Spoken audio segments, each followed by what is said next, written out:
Hi, I'm Ricky Alexander. And I'm Kay Lewis. And welcome to On the Back Porch Season 4. I'm so excited today to have Jen Hodge. She's one of my favorite bass players, all the way from Vancouver Island. Now she's the queen of New York City.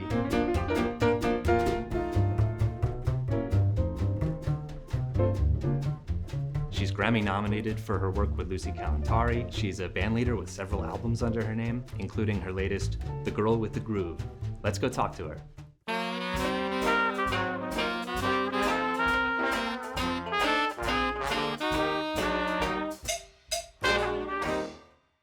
You were a band leader in Vancouver before, you've joined, some Grammy nominated bands now in New York City. You're playing with everybody. You're the most in-demand bass player that I think I know. Oh, wow. But back in Vancouver, you're leading a band. You've released 2 albums, The Girl with the Groove, All's Fair in Love and Jazz.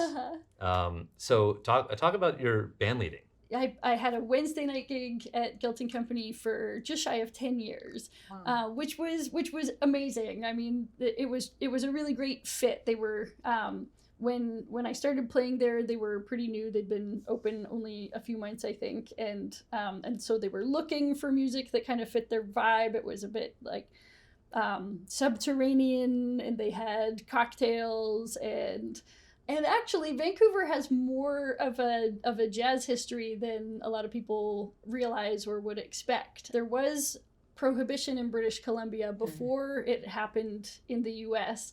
The places that were providing alcohol were very successful, and they had money to bring in the state-of-the-art entertainment.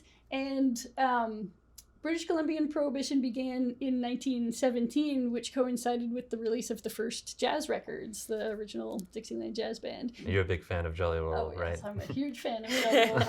Yes, one of my heroes, musically, if not personally. Yeah.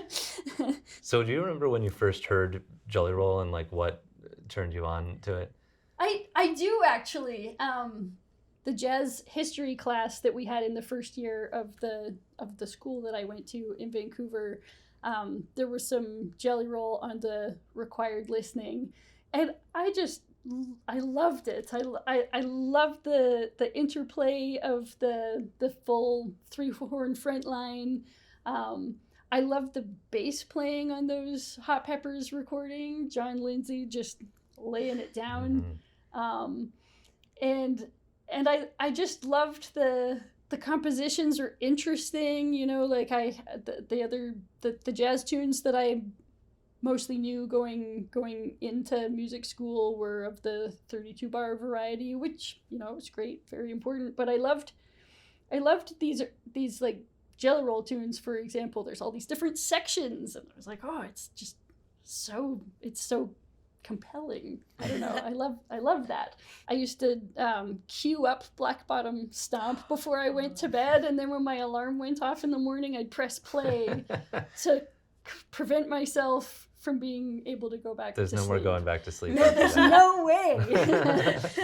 So what songs are you going to be playing for us today? I'm going to do You Ought to Be in Pictures, which was written by an underrated composer called Dana Suisse, who's lived here in New York. Yeah, she was a really great composer. She wrote classical music and pop songs, and that's one of her better known tunes, I think. It's got a very romantic set of lyrics, and I'm gonna try and draw that element out. And then the other tune that I've chosen is bit of an obscure number. It's from the early 30s, I think, late 20s, early 30s, from Germany. It's called Nimm dich in Acht vor blonden Frauen, which means beware of blonde women. Oh my God.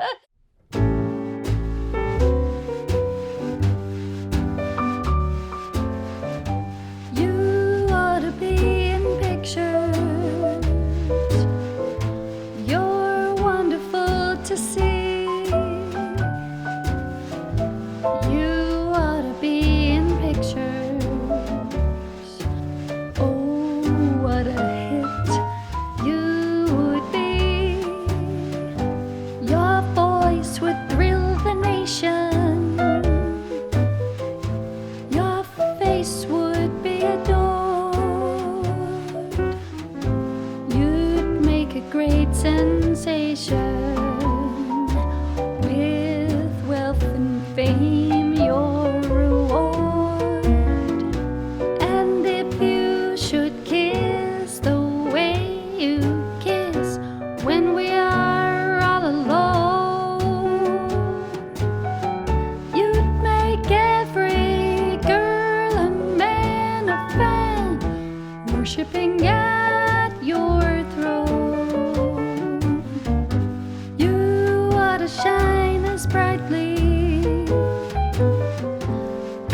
as Jupiter or Mars. You ought to be in pictures, my star of stars.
You ought to be in pictures.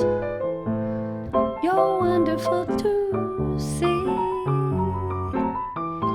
You ought to be in pictures. Oh, what a hit you would be. Your voice would thrill the nation, and your face would be adored. You would make a great sensation with wealth and fame, your reward. And if you should kiss the way you kiss when we are all alone, you'd make every girl and man a fan, worshipping at your throne. You ought to shine as brightly as Jupiter or Mars. You ought to be in pictures, my star of stars.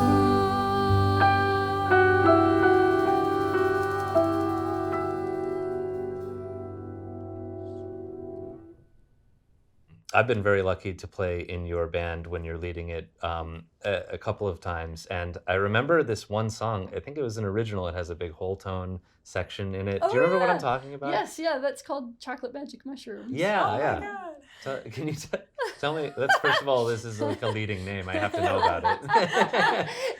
There is a good story actually. That tune came about from there's a nude beach in Vancouver called Wreck Beach. I think it's the most beautiful beach in the Vancouver area. The clothing optional nature of it actually keeps a lot of people away, which means that it's like calmer there than it, in addition to being a very beautiful place. And anyway, it's the sort of spot where the authorities might look the other way more than they would in other beaches, the more family friendly beaches, I guess. Some people down there sell some things that are anyway. Chocolate magic mushrooms. Yes, so this guy was selling chocolate magic mushrooms, and he was walking and calling out what he had for sale, the street vendor vibe, and that tune was based off of his call. He wasn't calling in whole tones. That was my addition. But yeah, it was like magic mushrooms, chocolate magic mushrooms. That's where that came from. Nice. Yeah, there's inspiration to be found everywhere.